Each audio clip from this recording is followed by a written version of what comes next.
I didn't get any footage before this, but this is the sound box, and that's the lid, and that's the sun and moon of the eternal blue sky. That is going to be glued on, and that is going to be the bridge, and the rubber band is the equivalent of a string in this scenario.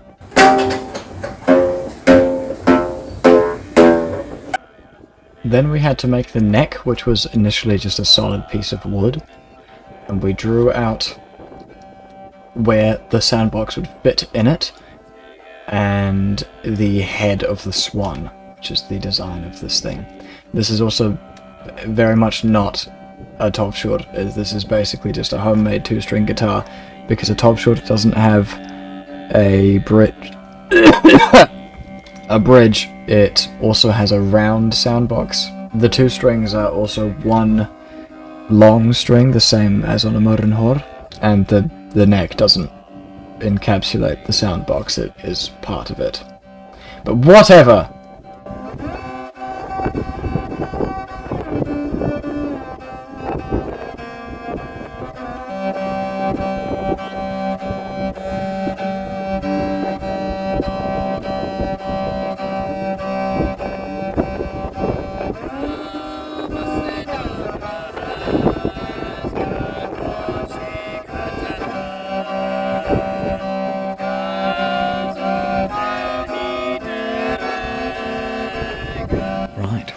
Bridge on, and I've put the strings in here for now because I'm not going to play it now, because this bridge up here is gluing, hence the pegs, and the tuning pegs are going to go there and there, just like the modern hor, and we're going to put grooves in here and in here for the strings to go into, so that the strings will actually be centered, because we're not going to hollow out this area. Hello, Tiger.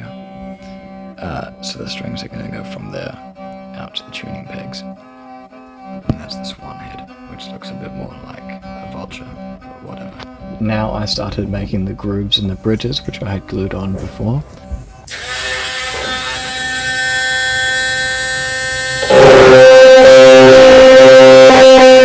Okay, so what was happening was on here, the grooves didn't do anything. It would just make the same tone as if it was resting on there. And the problem was that there wasn't any pressure on them. Hello, Tigar. So I put a rubber band on, which then pushes it on both sides. So when it's then stretched out that way, it makes a clean tone.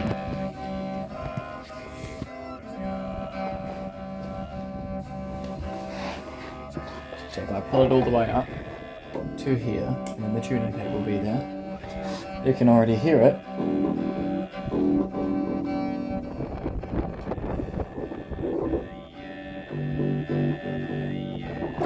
It's making a clean tone. And for the tuning pegs, I just found a dowel and measured it, and then made sure that the hole I drilled was 1 millimeter smaller in diameter, so that it wouldn't just sit nicely in the hole, because that would mean that the strings could detune easily, which is obviously not what we want.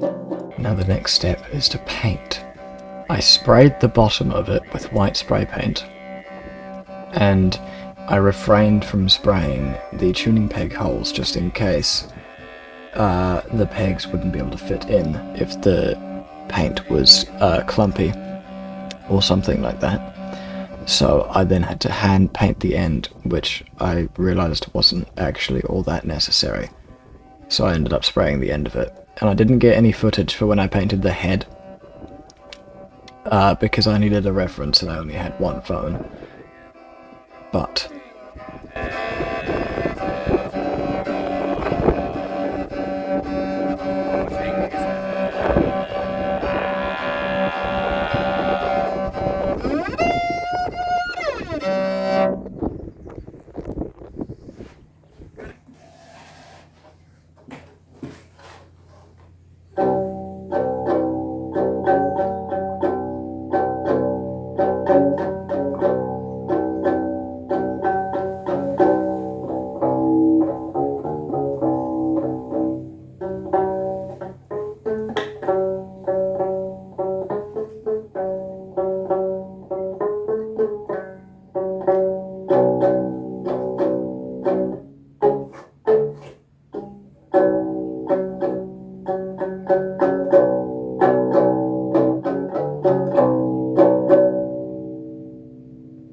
made a topshur.